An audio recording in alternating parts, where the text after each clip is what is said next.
Corona महामारी की दूसरी लहर पिछले साल आई लहर से कई मायनों में अलग है।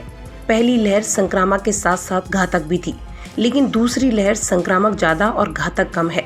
देश में कोरोना वायरस की दूसरी लहर के चलते संक्रमण की रफ्तार भले ही तेज हो गई हो, लेकिन मृत्यु दर पिछली बार के मुकाबले कम है।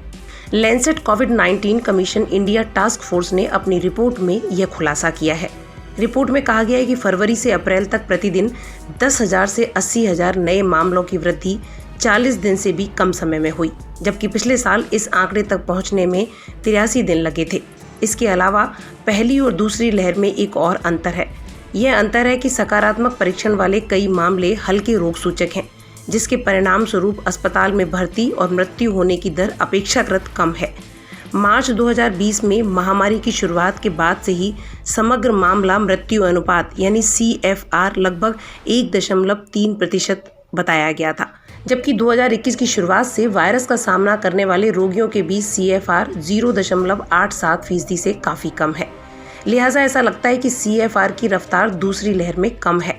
हालांकि अगर संख्या के हिसाब से देखें तो संक्रमण बढ़ने पर दैनिक मृतकों की संख्या भी बढ़ेगी, भले ही CFR कम ही क्यों न रहे। रिपोर्ट के मुताबिक पिछले साल अगस्त से सितंबर के दौरान कोरोना संक्रमण की पहली लहर के दौरान 75% से ज़्यादा मामले 60 से 100 जिलों में थे। वहीं दूसरी लहर में ऐसे जिलों की संख्या 20 से 40 है। साफ है कि दूसरी लहर सीमित क्षेत्रों में ही बहुत तेज़ी से फैल रही है।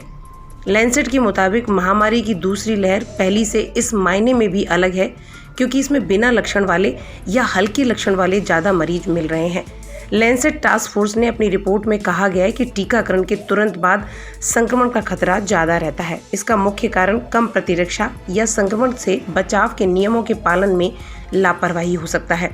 टास्क फोर्स ने लोगों को जागरूक करने की सलाह दी है और यह भी कहा है कि टीका लगवाया जाए। टास्क फोर्स ने देश में किसी भी राज्य में पूर्ण लॉकडाउन की सिफारिश भी नहीं की है। इसके बदले में चरणबद्ध तरीके से स्थानीय स्तर पर सख्त प्रतिबंध या बंद रखने की सलाह टास्क फोर्स ने दी है। टास्क फोर्स का कहना है कि लॉकडाउन से शहरी क्षेत्रों में दैनिक मजदूरों को भारी परेशानियों का सामना करना पड़ेगा।